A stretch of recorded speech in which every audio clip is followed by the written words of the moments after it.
Hey everybody, it's Welsh Amethyst Girl back here with another video. Thanks for joining me. Pnawn da, good evening as it is here in Wales. Tonight's a little bit different. I'm going to do, well, it's feeding time at the zoo as I call it. So my jars haven't had anything in them sustenance wise for a few days now. So I'm going to feed them tonight. I'm going to show you this.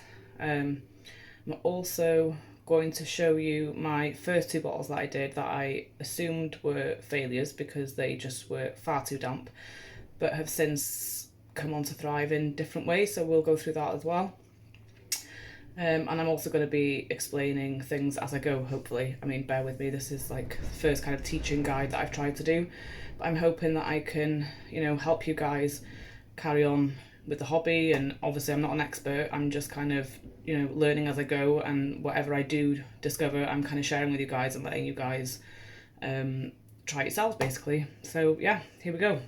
So I'm going to move the camera angle now so that we can show you what we've got going on here. I don't know if this is going to work. Okay, so first thing I want to show you obviously is jar number 1. So this is the more successful ecosystem. So obviously I'll take the lid off in a minute and show you more detail what I'm going to be doing here, but obviously I'm going to give them some food. Now all I've got is some carrot, which is what I've been told to give them, but I'm also adding for the first time some cucumber because obviously they hold a lot of water, so not only is it going to provide sustenance to the substrate but also to anything looking to hydrate as well.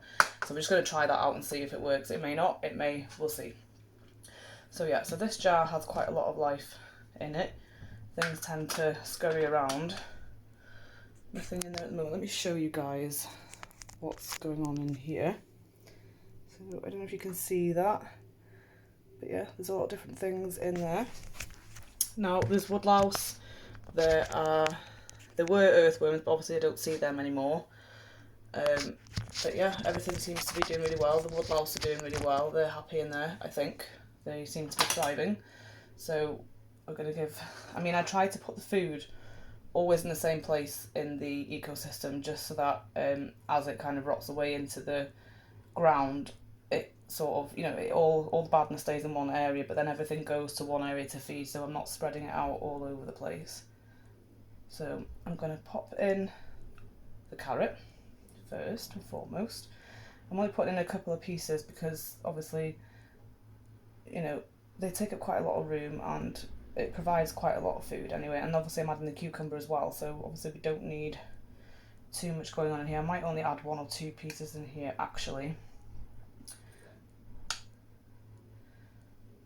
So just give me 1 second, I'm going to try and show you this.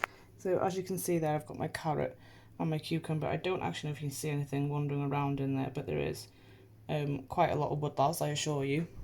It's quite a nice environment. It's quite dry, which is good. I get the right amount of condensation.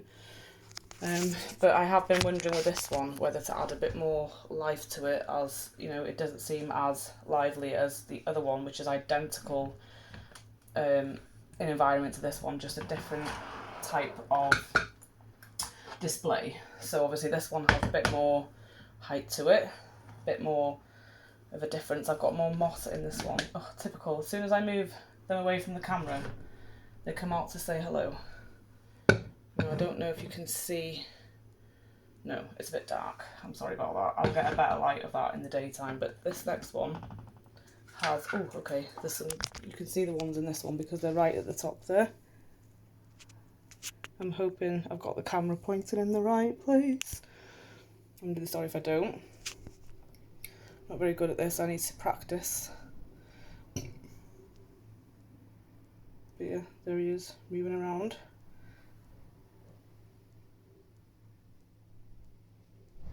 That might be a better view. Okay, so now I'm going to feed these guys. I'm going to do the same thing again like we did with the last ecoscape, so a couple of pieces of each I think. Cucumber I'm going to pop down here so I can just keep an eye on what's going to it, because I'm very curious to see whether the cucumber's a hit or not. If not, then I will remove it and I won't place it in again, but it will be interesting to see if anything does come to take a bite.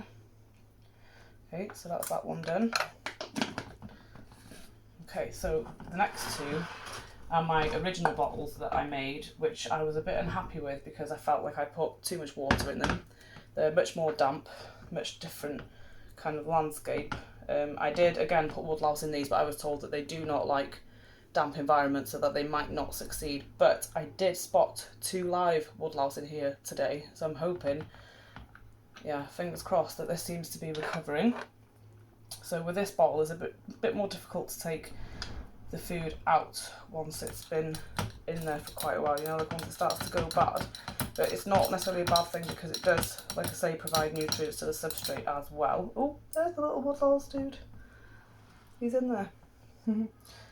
In this bottle today, I also found the centipede that was a baby that I filmed at the start of this process. He's now, if it's the same one, an adult. And I spotted him earlier today, and he was burrowing in the soil, but he was like a nice orange colour now rather than translucent, so I'm hoping it's the same one. I don't remember seeing more than one, but again, these are so diverse, it's hard to keep track of everything, which again, I'm going to show you. I now have a diary that I'm keeping track of with all of this so that I can, you know, get a sense of time scale as well, to see like how quickly things are changing, how quickly things are developing, how often do I see new life, you know, that sort of thing. I mean, it's just becoming a bit of an obsession for me now. I want to know how it works, I want to know what works, I want to know what doesn't, I want to know what am I doing right, what am I doing wrong, and I think the only way to do that and be successful at it is to keep a record. Now obviously you don't need to keep a record. Again, this is just a fun hobby to have, it's just that I tend to go to the extremes with these things. So I get into something, and if I really get into it, then I become a little bit obsessed. So this is why I'm now, obviously with these ecosystems, the way I learned is that once you seal the bottle, you don't really need to interfere. They sort of, you know, sustain themselves. But because I'm quite new at this and I don't 100% know what I'm doing yet, I kind of like baby them a little bit, and I do provide a little bit of sustenance, and within a few days when they start to brown a little bit, I will be removing them again, depending on how well they are dissolving into the environment. Again, you know, nutrients for the substrate is really important. Everything seems to be doing really well up to now, or relatively well up to now. Another idea I've had, obviously when I'm out and about, I'm keeping these spice jars from the kitchen, as well as baby food jars, and I'm going to use them so that when I'm out and about, if I see something that I think would look really cool in my ecosystem, I can add it into a jar until I can get it home and then add it then. The other thing I can do, which I'm going to show you now, is my diary. So let me get it a bit closer, you might be able to see it. There's just like a little description of each bottle, so the label, bottle A, B, C, D, and then each bottle has its own description, what's been added to it, and then the table will sort of say, you know, what type of insect have I seen, when did I see it, how many did I see, and any comments or observations that I've noted at that time. And that will help me keep a record of exactly what's going on in the jars and how much life I've got. The only thing I've forgotten to write in here is that I have lots and lots of nematodes, are they called? Yeah, these little translucent worms that are everywhere. They're in the condensation on the jars, they're in the soil, and I'm telling you, these jars are just continuously teeming with life, but I think it's all good life, you know, it's all part of the necessary requirements for making these ecosystems successful, so I'm just kind of going with the flow. Obviously I'll keep you guys up to date with how things go. If you guys have any questions, or if you have any advice for me, things that I can do different, things that I can do that are going to be more successful, then please obviously, you know, feel free to put in the comments and let me know. I think I've pretty much covered everything. I can't remember anything that I've missed now. I think I've covered everything I wanted to. Oh, obviously, I've been asked by a few people that I work with to show them, or to at least create them an ecosystem. One girl in particular that I work with, she's new. She seems quite interested. She was fascinated by them when I showed them to her. So I think, and I've also been offered more of these jars to make them. So what I'm thinking is content for the next video, maybe get the girl to come here and I can create it with her side by side. I can create myself a new one and she can create her own. That way, rather than me create it for her and her not really know what the inner workings are, I can teach her step by step how to do it. And then if she chooses to continue the hobby, then by all means, I've given her the skills to do that. And I just think that it'll be a much more enjoyable experience if we do it together and she can create it exactly how she would like it. So yeah, again, thank you for joining me. Thank you for supporting my channel. Thank you for the likes. And yeah, subscribe. Thank you.